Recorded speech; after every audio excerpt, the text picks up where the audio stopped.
Bismillahirrahmanirrahim. Assalamualaikum warahmatullahi wabarakatuh. Kembali lagi dengan IM Course pada pembahasan soal-soal fisika olimpiade untuk kalian yang persiapan KSN atau KSM level MA dan SMA. Oke, langsung aja melanjutkan dari video sebelumnya ya. Sebuah cincin beradius R diberi kecepatan awal V0 ke kanan. Selain memiliki kecepatan, benda juga berputar dengan kecepatan angular 3V per R. Oke. Berlawanan arah jarum jam di atas lantai kasar dengan koefisien gesekan kinetik mu. Berapa lama waktu yang dibutuhkan cincin untuk dapat kembali ke posisi semula? Oke.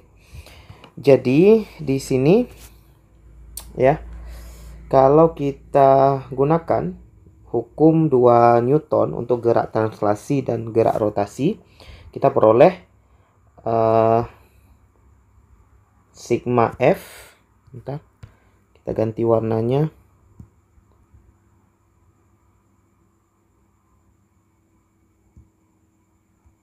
Oke, sigma F sama dengan M kali A.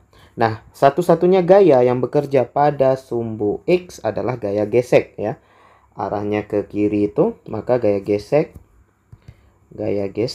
sama dengan M kali A. Nah, gaya gesek tentu rumusnya mu kali N. Nah, mu-nya diketahui ya, koefisien geseknya mu sama dengan M kali A. Tentu gaya normalnya itu sama dengan M kali G ya. Gaya normal itu sama dengan M kali G. Maka kita langsung mu kali mg sama dengan M kali A. Ya, tentu dicoret aja. Dicoret, maka kita akan memperoleh A sama dengan mu G. Nah, ini adalah percepatan linear benda. Kemudian dengan cara yang sama, kita pakai hukum 2 Newton untuk gerak rotasi. Kita akan memperoleh sigma torsi sama dengan I kali alfa ya. Torsinya sama, gaya gesek juga yang memberikan torsi kaliin R ya. Jangan lupa gaya gesek ini tegak lurus ya dengan jari-jari. Ini sebenarnya gaya geseknya bekerjanya pas di lantai ya. Jadi agak ke bawah lagi sebenarnya. Momen inersia untuk cincin itu mr kuadrat kaliin alfa. Nah, gaya geseknya sama kayak tadi, kita uraikan mu kali N, berarti mu kali N-nya mg kaliin R sama dengan mr kuadrat alfa. Nah, di sini R-nya bisa dicoret 1 ya, hilang kuadrat, M-nya dicoret 1. Maka kita akan mendapatkan alfa sama dengan mu G per R ya. Gitu. Nah, setelah itu ya, kita baca soalnya. Berapa lama waktu yang dibutuhkan cincin untuk kembali ke posisi semula? Ini logikanya gini teman-teman ya. Awalnya roda ini jalan ke kanan nih dengan kecepatan awal V0 ya, dia jalan ke kanan. Tapi karena putarannya ke belakang ya, maka roda ini akan melambat. Jadi akan melambat. Setelah melambat, nanti dia berhenti di kanan. Jadi awalnya dia ke kanan.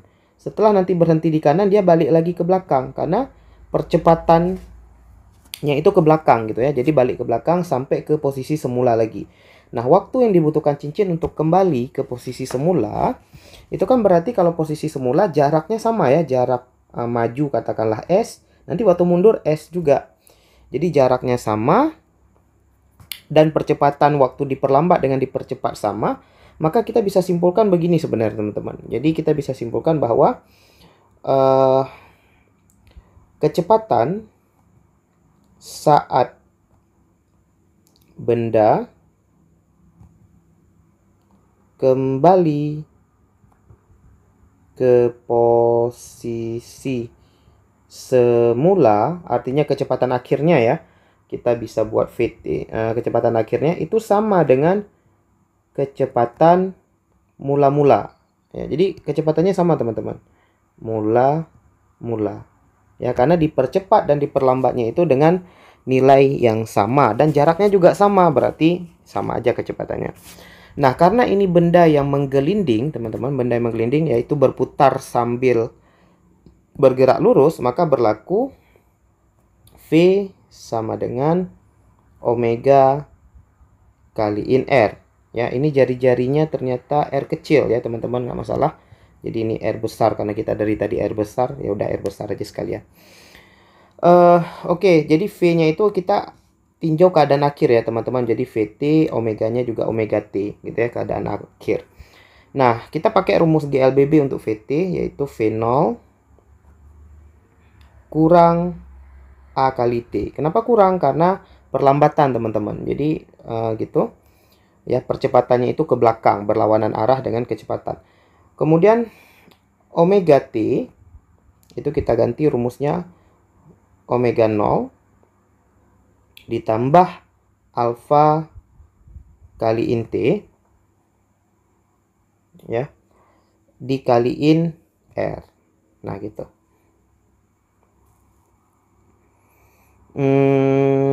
Ya, gitu teman-teman. Ya udah, jadi kita tinggal masukkan aja ini. Omega 0-nya diketahui ya, teman-teman, tadi ya. Omega 0-nya yang ini 3V per R. Ini sebenarnya 3V0 ya, teman-teman. Omega 0 itu 3V0 per R. Jadi kalau kita masukkan ke sini ya, V0 kurang A-nya tadi mu kali G kali T sama dengan omega 0-nya ini kan berlawanan, teman-teman ya. Omega 0-nya ini dia ke kiri kan, berlawanan arah jarum jam, putarannya berlawanan dengan semula. Berarti di sini nih minus, teman-teman, omega 0-nya. Hampir lupa tadi ya. Jadi di sini jadinya minus 3V0 per R ditambah alfanya berapa sih tadi? Mu G per R ya. Alfanya mu G per R kali in T. Nah, ini masih ada R di luar. Nah, sehingga R-nya bisa kita coret aja dengan di luar. Ya. Jadi di ruas kiri tinggal V0, di ruas kanan ada min 3V0. Maka kalau kita pindahkan ruasnya ya, berarti di sini menjadi 4V0 gitu ya. Sama dengan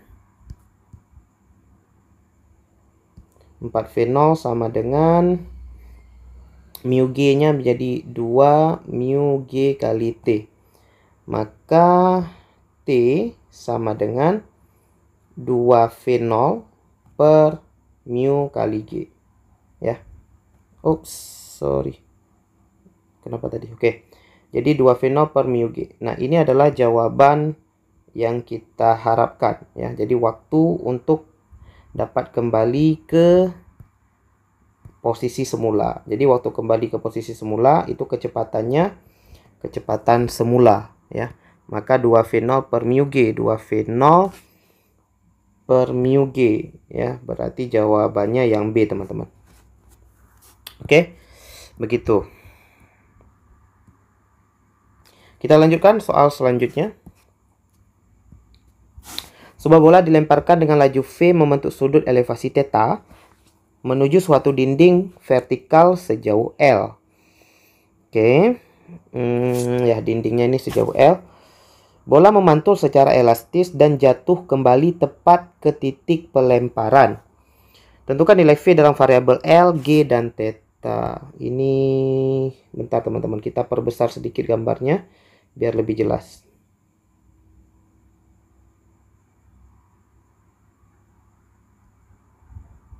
Nah, gini ya, teman-teman ya. Kita udah perbesar. Mudah-mudahan lebih jelas. Udah. Jadi bolanya dilempar menuju dinding. Nah, ini nih dinding, teman-teman ya. Ini nih dinding.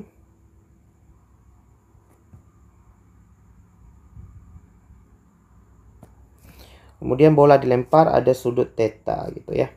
Nah, ini dia akan berbentuk parabola tentu lemparannya ya, berbentuk parabola. Kemudian dalam soal katanya dia ingin kembali ke titik semula pelemparan. Maka tentukan nilai V pelemparannya ya. Jadi ginilah lebih kurang. Jadi waktu dilempar itu jadi set gini ya. Jadi akan berbentuk parabola. Nah, teman-teman, untuk dapat kembali ke titik semula pelemparan, maka sebenarnya gini teman-teman ya, logikanya gini. Bolanya harus kena dinding, waktu nabrak dinding ini, itu kecepatannya harus mendatar teman-teman. Agar nanti setelah nabrak, ini kan elastis ya teman-teman ya. Setelah nabrak, setelah menumbuk dinding itu, ya, nanti dia akan mantul balik ke kiri. Ini nggak kelihatan kalau kuning, bentar. Nah, kita buat warna ini aja. Jadi setelah nabrak dinding, dia akan mantul kembali ke kiri dengan kecepatan yang sama, ya, sehingga dia bisa balik lagi ke posisi semula. Gitu teman-teman. Nah, teman-teman masih ingat ya. Jadi kalau seandainya ada tumbukan elastis tuh begini teman-teman. Ini dinding, ya. Kemudian ada bola, dia dilempar dengan kecepatan V misalnya. Nah, setelah menumbuk dinding, dia akan mantul. Ya, anggap aja harusnya gambarnya di atas ini. Cuman biar bagus kita gambar agak ke bawah. Dia akan mantul dengan kecepatan V aksen. Nah, untuk tumbukan yang E-nya 1, tumbukan elastis ini antara dinding dengan kalau tumbukannya dengan dinding ya, dinding itu kan nggak bergerak sebelum dan setelah ditabrak ya. Maka V aksen sama dengan E kali V teman-teman. Ya. Ini tentu turun dari persamaan koefisien restitusi ya, min delta V aksen per delta V. Jadi kita bisa dapat V aksennya sama dengan E kali V ya, karena dinding itu nggak bergerak sebelum dan setelah, yang bergerak itu cuma bola aja. Artinya bola nabrak dinding ya. Nah, kalau tumbukannya elastis sempurna, E-nya sama dengan 1 ya. Kalau E-nya sama dengan 1, ini maka V aksen sama dengan V teman-teman. Ya, cuman negatif ya, saya lupa taruh negatifnya di sini. Nah, jadi negatif artinya berlawanan arah. Nah, jadi karena tumbukannya elastis, setelah nabrak dinding dia akan balik dengan kecepatan yang sama. Jadi kalau nabraknya dindingnya V, baliknya dengan kecepatan V aksen sama dengan V. Maka dia bisa kembali lagi. Dan pada gerak parabola, kecepatan benda itu akan mendatar seperti ini kalau bendanya berada pada keadaan puncak, ya kan? Kalau ada parabola, set nih, atau terlalu kecil. Jadi kalau ada gerak parabola, maka benda akan memiliki kecepatan mendatar pas ketika bendanya ada di puncak. Ya. Kalau dia lagi naik, kecepatannya miring. Jadi punya kecepatan sumbu X mendatar, punya kecepatan sumbu Y. Kalau lagi turun, dia punya kecepatan sumbu X ke kanan, punya kecepatan sumbu Y ke bawah. Jadi dia kecepatannya selalu miring. Yang mendatar itu cuman ketika berada di puncak. Gitu ya. Jadi untuk soal ini dia mungkin kembali ke titik semula kalau tumbukannya terjadi di puncak. Nah, itu dia. Ini harus terjadi di puncak. Kalau nggak di puncak, ini nggak akan kembali ke titik semula. Kenapa begitu? Nah, gambarnya begini teman-teman. Kalau kita gambarkan ya, biar kita lebih jelas lah. Jadi kalau seandainya tabrakannya terjadi saat bolanya lagi naik, ya, saat bolanya lagi naik, nah, anggap aja dinding, bolanya lagi naik, ya, belum sampai ke puncak, ya, puncaknya mungkin suatu tempat di sini, maka dia akan memiliki kecepatan yang miring, ya kan, miring ke sana nih, bentar, miring ke sana nih, maka bendanya nanti akan mantul ke sini, maka dia akan jatuhnya agak ke belakang. Ya. Begitu juga kalau dia nabrak dindingnya setelah melewati puncak segini. Maka dia akan jatuhnya kemari, teman-teman. Jatuhnya akan lebih dekat gitu. Ya, nanti teman-teman bisa tes gambar sendiri lah. Intinya adalah kalau benda bertabrakan ya dan dia miring nabraknya begini, maka mantulnya ke sana. Gitu ya. Jadi nggak akan mantul kembali lagi ke tempat semula. Nah, ini alasannya bahwa benda harus nabrak di puncak. Nah, setelah ini kita paham, baru ini mudah gitu ya. Jadi kita dengan mudah bisa menyelesaikan ini kalau ini udah paham. Nah, L ini kan sebenarnya X ya teman-teman ya. Jarak sumbu X ya. Ingat parabola itu ada jarak sumbu X. dengan jarak sumbu Y ya. Parabola itu adalah gerak 2 dimensi. Nah, kita bisa anggap bahwa bolanya pergi dan pulang. Jadi bolanya datang dan mantul. Ya kan? Maka kalau kita buat X total itu sama dengan 2 kali L. Gitu ya. Karena pergi L, balik lagi L. Nah, 2 kali L ini sama dengan rumus X maksimum pada gerak parabola. Ya, atau ada juga yang buat rumusnya itu rumus R. Ya, apa rumus R atau rumus X maksimum? V0 kuadrat sin 2 theta per G. Ya. Udah gitu, yang ditanya itu V0 dan jawabannya dalam L gitu. Maka kita langsung berarti 2L sama dengan V0 kuadrat sin 2 theta per G. Gitu ya teman-teman ya. Jadi ini menjadi bentar, kita gantilah warnanya sedikit teman-teman. Kita mau cari V0 ya. Jadi bla bla bla 2GL udah dapet nih, berarti V0 sama dengan 2 kali GL per sin 2 theta akar. Gitu ya. Akar. Ini adalah kecepatan awal dalam variabel L, G, dan sin theta. Akar 2GL per sin theta. Akar 2GL per sin 2 theta. Akar 2GL per sin 2 theta. Berarti jawabannya yang E, teman-teman. Ya. Gitu.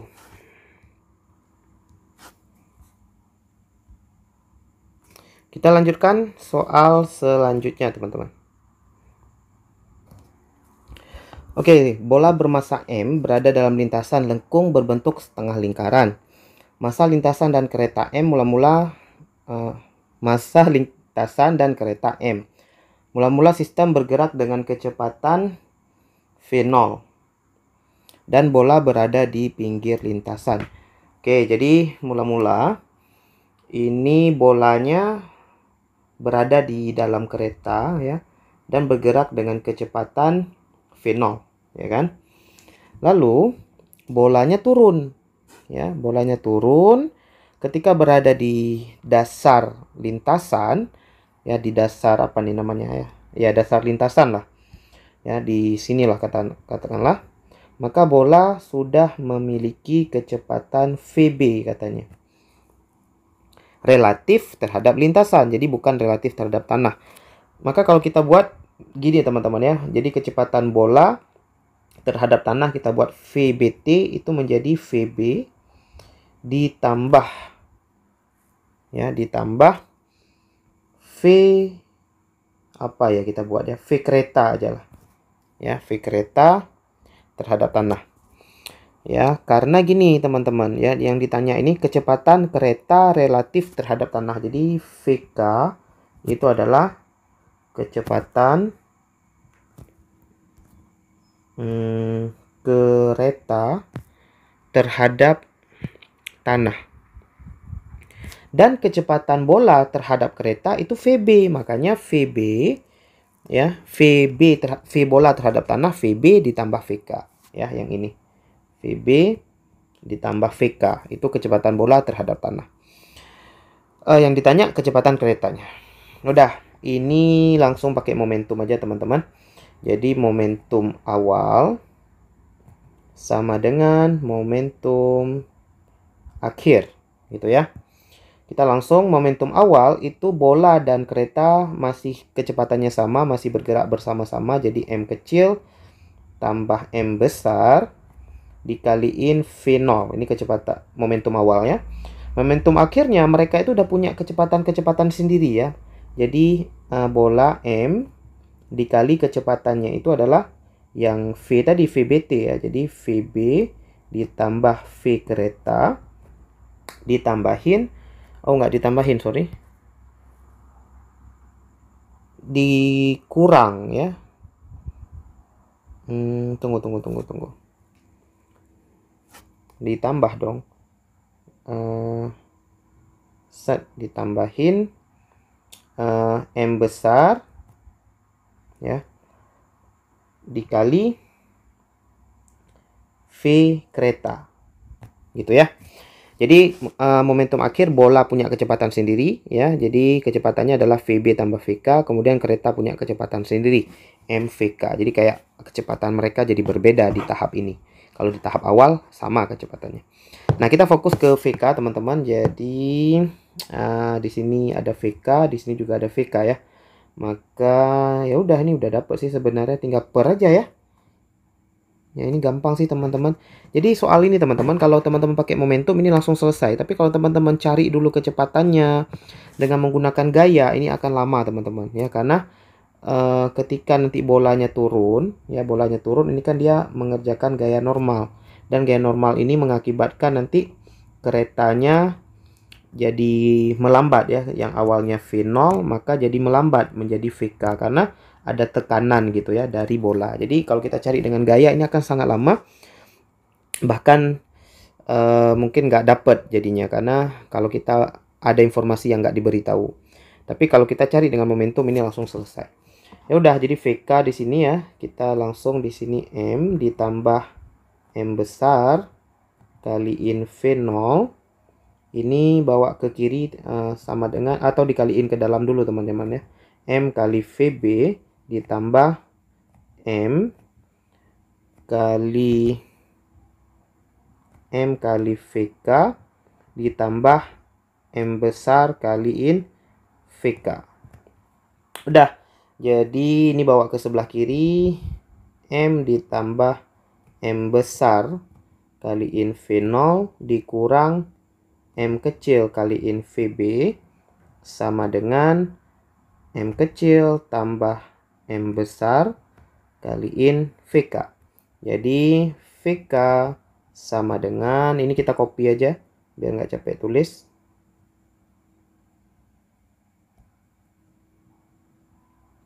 Ya, kita copy aja teman-teman.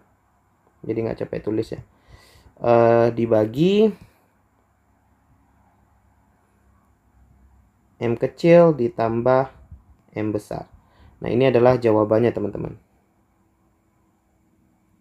Jadi M kecil tambah M besar V0, M kecil tambah M besar V0 kurang M kecil VB per M. Jadi E jawabannya. Jadi jawabannya yang bukan, kok E. M kecil tambah M besar. D berarti ya teman-teman ya. Ya, D jawabannya. Oke, begitu.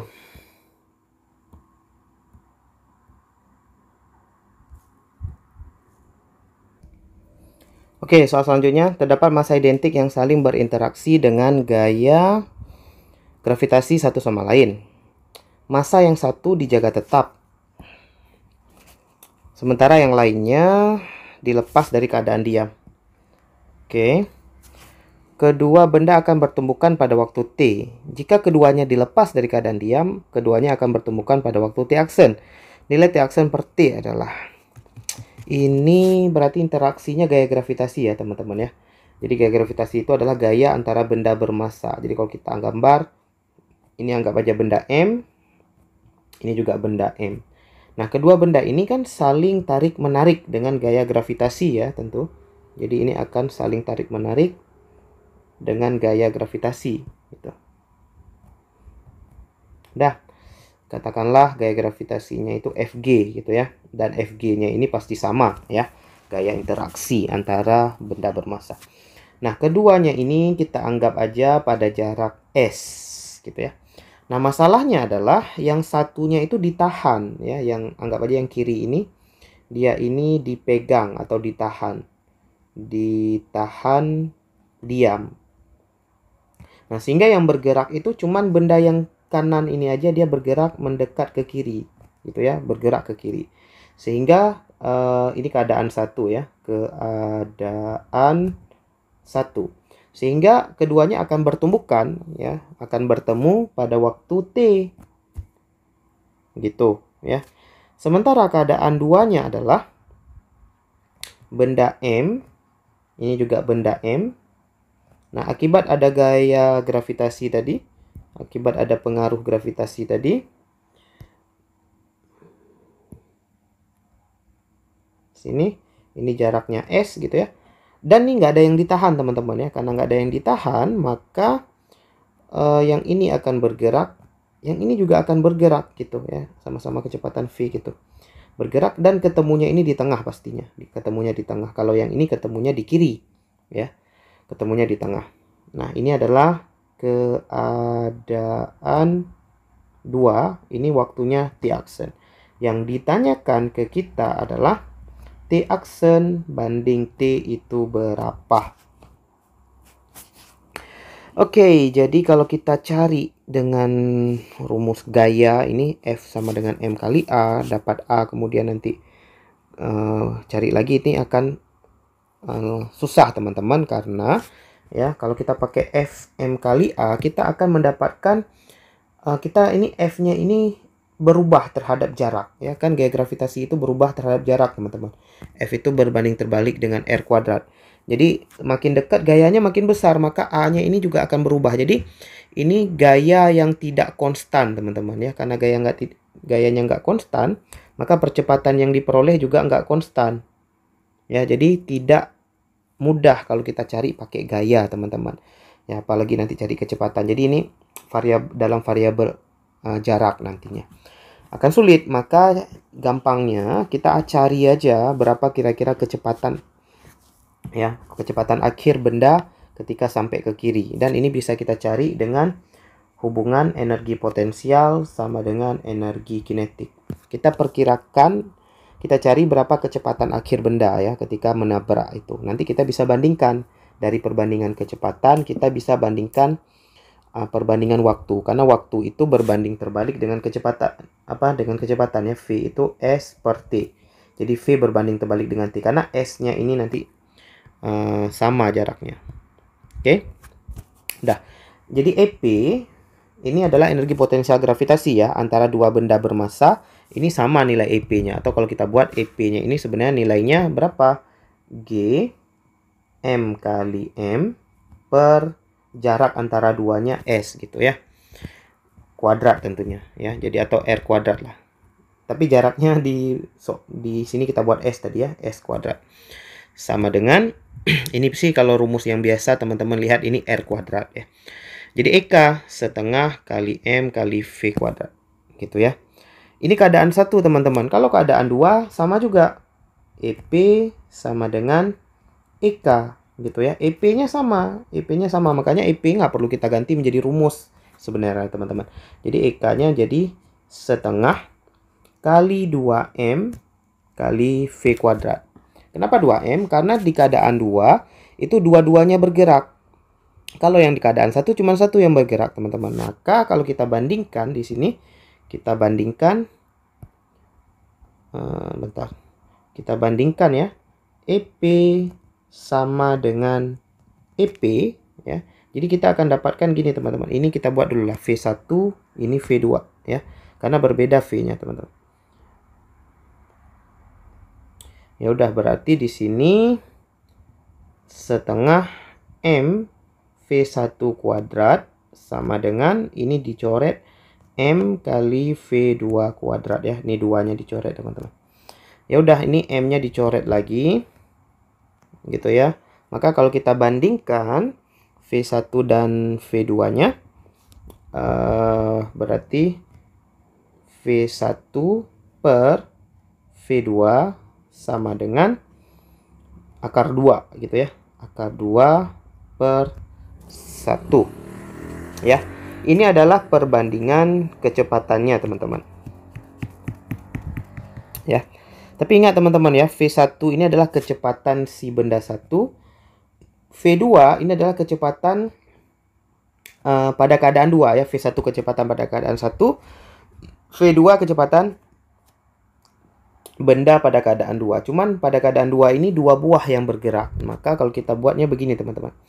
Biar lebih jelas. Ya. Jadi V total keadaan 1 banding V total keadaan 2 itu sama dengan keadaan 1 ya cuman ada V1. Keadaan 2 itu kecepatannya dua buah nih, V2 berarti di sini 2 kali V2, teman-teman. Nah, ini yang harus hati-hati. V1-nya tadi akar 2. V2-nya 1, tapi dikali 2, jadi 2. Ya, ini hasilnya berapa? 1 per akar 2. Ya kan, teman-teman? Jadi kenapa gitu? Karena sebenarnya gini lah, mungkin biar nggak bingung, mungkin ada yang bingung ya. Jadi di sini sebenarnya kalau kita mau tulis akar 2 per 2 itu sebenarnya hasil dari akar 2 kali akar 2. Kan coret 1 nih teman-teman. Berarti 1 per akar 2. Nah, di sini adalah perbandingan kecepatan total benda satu, keadaan 1 dengan keadaan 2. Ya. Nah, yang ditanyakan ke kita adalah perbandingan waktu kedua, waktu aksen dengan waktu pertama, T aksen dengan T. Nah, kita tahu waktu itu berbanding terbalik dengan kecepatan. Maka di sini kita tinggal bandingkan T aksen per T ya. Berarti ini udah V total 1 per V total 2. Karena kalau T aksen temannya V2, T temannya V1 ya kan terbalik. Jadi waktu itu berbanding terbalik dengan kecepatan ya kan. Makin cepat makin kecil T-nya, makin lambat makin besar T-nya, artinya makin lama. Maka ini langsung jawabannya 1 per akar 2 ya. Ini jawabannya. Berarti 1 per akar 2 itu ada di pilihan yang D. Nah, gitu teman-teman jawabannya. Oke, soal yang terakhir untuk postingan kali ini. Oh enggak, berapa lagi nih? Oh, ada 2 soal lagi teman-teman. Oke. Soal selanjutnya, sultas tali homogen sepanjang L diletakkan di atas meja datar. Sepanjang sepertiga bagian tali berada di atas meja, sedangkan sisanya tergantung di setiap sisi meja dengan sama panjang. Oke, jadi ini lebih kurang gambarnya begini mungkin ya teman-teman ya. Jadi ada meja gitu. Ada meja. Ya, lebih kurang mungkin begini ya mejanya ya, ada di atas lantai. Kemudian ada tali, ternyata di atas meja ini ada tali. Kita buat warna merah aja. Jadi talinya ada di bagian atas meja. Kemudian ada yang tergantung ke bawah. Ada yang tergantung ke bawah. Gini ya, lebih kurang. Nah, yang ada di atas meja adalah sepertiganya. Sepertiga L. Dan yang tergantung di sisi kiri dan kanan katanya sama panjang. Berarti di kanan sepertiga L, di kiri sepertiga L. Nah, tentu massa itu sebanding dengan L. Ya kan? Massanya sebanding dengan L. Jadi ya udah, kalau talinya panjangnya L, massanya M. Kalau ada tali sebesar sepertiga L, berarti massanya sepertiga M. Kan gitu ya teman-teman.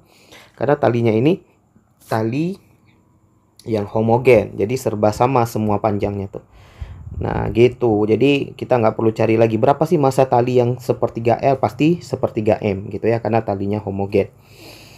Oke, karena yang kita butuhkan sebenarnya massa teman-teman ya, cuman jawabannya nanti dalam L gitu, maka M-nya kita ganti dengan L. Koefisien gesek statis antara tali dengan meja 1/7 ya, berarti ada mu-nya adalah 1/7. Anggap salah satu sisi tali ditarik sepanjang X ke bawah. Salah satu sisi tali ditarik ke bawah. Nilai maksimum X agar tali tetap diam di atas meja adalah... Oke. Jadi salah satu tali ini ditarik ya teman-teman. Maka kalau kita gambar ulang ya. Mungkin lebih kurang beginilah gambarnya. Set, kita gambar ulang. Ya, ditarik. Kita anggap yang kanan aja yang ditarik teman-teman. Jadi ini tali yang ada di atas meja tetap sepertiga L. Ini ditarik agak panjang. Ini jadi memendek. Yang kiri jadi memendek. Nah, yang di atas meja tentu tetap sepertiga L. Kan gitu ya teman-teman. Nah, mungkin berubah dia tuh. Nah, masalahnya adalah yang di kanan ini menjadi sepertiga L tambah X. Yang di kiri menjadi sepertiga L kurang X.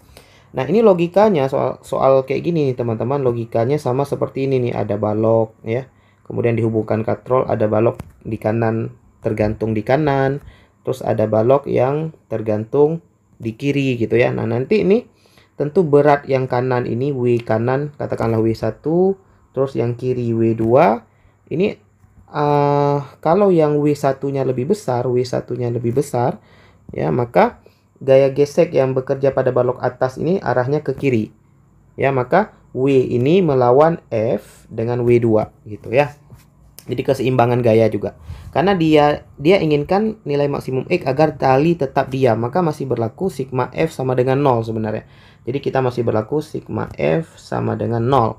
Nah, yang ke kanan kita anggap yang sepertiga L tambah X ini kita anggap W1, yang di sini kita anggap W2, kemudian yang di atas ini kita anggap gesekan. Kita buat F gitu ya. Jadi sigma F-nya W1 sama dengan W2 ditambahin gaya gesek. Ya gitu teman-teman ya. Tentu gaya geseknya ini W1.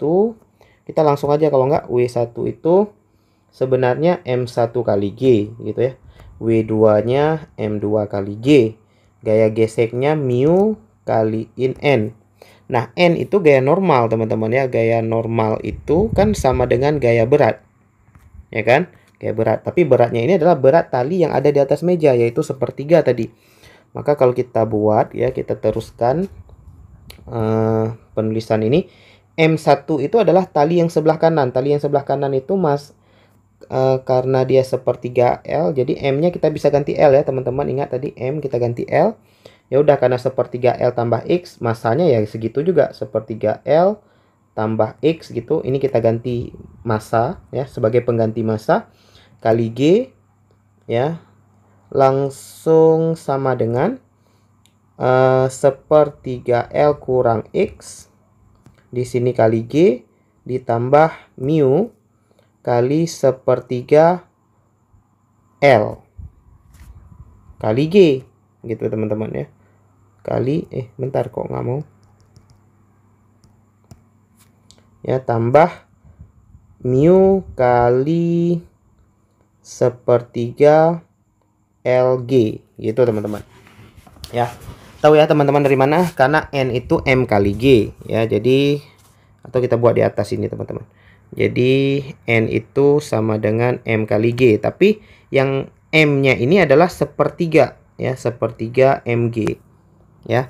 Karena M tadi diganti dengan L, maka dia sepertiga LG jadinya ya, sepertiga LG gitu ya.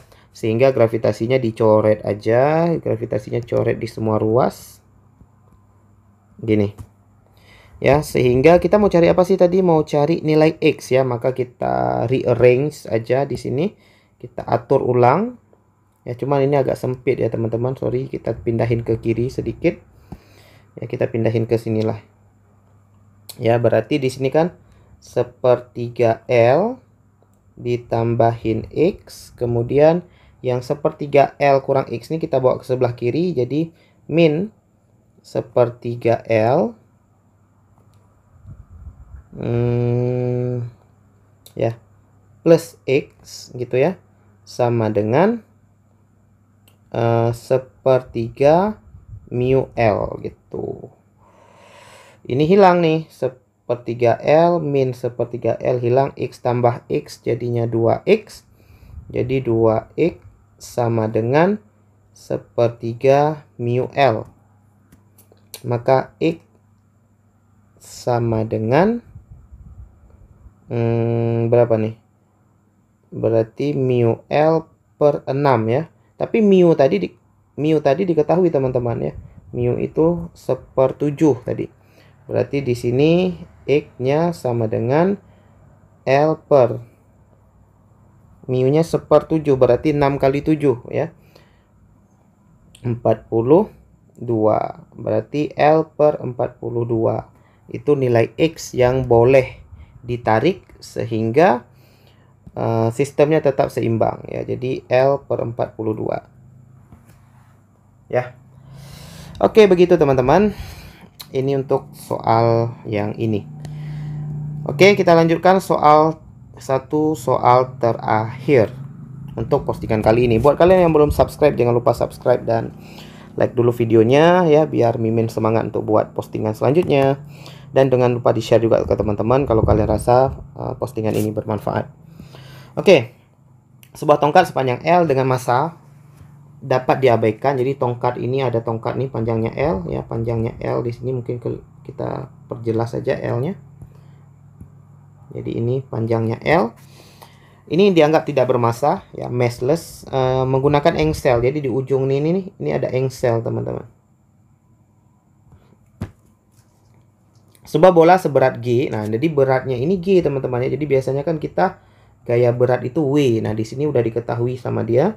Beratnya ini dalam bentuk huruf G. Dan jari-jari R. Oke, ini jari-jarinya udah ada. R. Diletakkan di atas tongkat. Dan sebuah gaya F. Ini gaya F-nya. Bekerja tegak lurus terhadap tongkat. Jadi ini tegak lurus. Seperti pada gambar. Anggap dinding dan permukaan tongkat licin sempurna. Sudut yang dibentuk antara dinding dan tongkat 60 derajat ya. Ini sudutnya 60 derajat. Tentukan nilai F agar seimbang ya. Jadi agar seimbang nilai F-nya berapa, teman-teman. Nah, gitu. Jadi ini udah ada gambar yang ininya, teman-teman. Jadi biar lebih cepat ya kita jawabnya.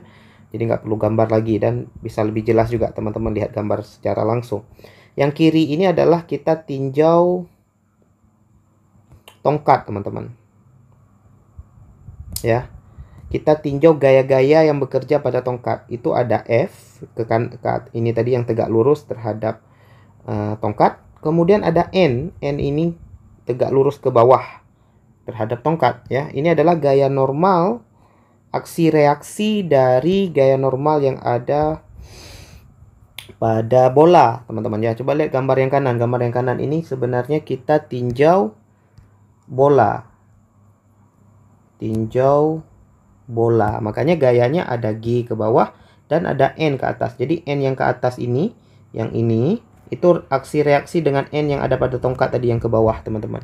Ya, jadi kita ketika tinjau tongkat, gaya normalnya ke bawah. Ketika tinjau bola, gaya normalnya ke atas, gitu ya. Maka kita langsung pakai aja sigma torsi di sini, teman-teman, biar cepat. Jadi sigma torsi terhadap titik, katakanlah di sini itu titik P ya, titik engselnya itu titik poros. Jadi sigma torsi sama dengan 0 karena seimbang. Nah, sigma torsi terhadap titik P, F ini karena dia mutar berlawanan jarum jam, kita anggap positif ya. Maka di sini F kaliin L ya. Ini jarak dari F ke poros ini L, teman-teman. Kemudian ada N. N ini dia mutar. Kok ke sana sih mutarnya? Mutarnya ke sini, teman-teman. Ya, ini negatif gitu ya. Berlawanan jarum jam, maka di sini kurang gitu ya. N kali D sama dengan 0. Maka F kali L sama dengan N kali D. Gitu ya. Nah, sampai sini kita kan mau carinya F nih, teman-teman. Jadi F sama dengan N kali D per L ya. Jadi ini udah jawaban sih sebenarnya teman-teman. Cuman jawabannya bukan dalam variabel yang diketahui. N itu nggak diketahui, gaya normal D nggak diketahui, L diketahui. Jadi ini jawabannya harus dalam G, R, dan L ya. Jadi kita belum bisa ini jadi kita simpan dulu. Nah, sekarang kita cari dulu ya nilai D dan nilai N gitu ya. Jadi kalau kita cari, ini kita cari dulu nilai D-nya gimana, nilai L-nya gimana, N-nya gimana, nilai D dan nilai N. D ini kan cuma jarak ya, teman-teman ya. Kalau kita lihat gambar yang kanan ini, D itu ya, D itu sebenarnya yang ini, teman-teman ya, D. Kemudian ini kan jari-jari ya, teman-teman, jari-jari. Terus ini ada sudut. Nah, sudut ini sebenarnya setengah dari sudut 60. Maka di sini jari-jari. Kita bisa pakai ini R-nya depan, D-nya samping. Berarti kita bisa pakai gini, teman-teman. Tan theta per 2 itu 30 ya, teman-teman. Karena dalam soal tadi 60 sudutnya. Tan 30 sama dengan R per D. Maka D sama dengan R per tan 30 itu adalah akar 3, teman-teman. Ya kan? Mana ada? Sorry. Sin per cos. Sin 30 per cos 30 akar 3. Seperakar 3 ya, tan 30 itu seperakar 3. Berarti D-nya nilainya R akar 3. Ya, ini udah aman D. D udah aman. R akar 3. Kemudian kita cari N. Nah, jadi logikanya begini. Oke. Jadi ke bawah ini ada G. Kemudian yang miring ke sana itu ada N. Maka kita uraikan si N-nya gitu. Jadi uraikan N. Kita ganti warnanya. Kita uraikan si N ya teman-teman. Kita uraikan si N ke sana dengan kemari gitu. Jadi yang kita ambil tuh yang ini. Dan sudut yang ini teman-teman, kalau kita uraikan si N ke atas ini, sudutnya ini sama dengan sudut ini. Ya kan? Maka ini N cos theta. Maka persamaannya jadinya benarnya gini. N cos theta sama dengan G gitu ya. Ini udah benar. Jadi N sama dengan G per cos 30. Cos 30 itu setengah akar 3. Berarti akar 3 2 nih, 2G per, ini udah aman N-nya. Kalau udah aman N dengan D, kita sekarang tinggal menuliskan kembali persamaan F yang lengkapnya. Jadi F sama dengan N-nya 2G per, jadi 2G per akar 3 gitu ya. Kemudian dikali D, D-nya tadi adalah R akar 3 per L gitu. Ya, di sini kemudian akar 3-nya dicoret. Kemudian sama dengan 2GR per L.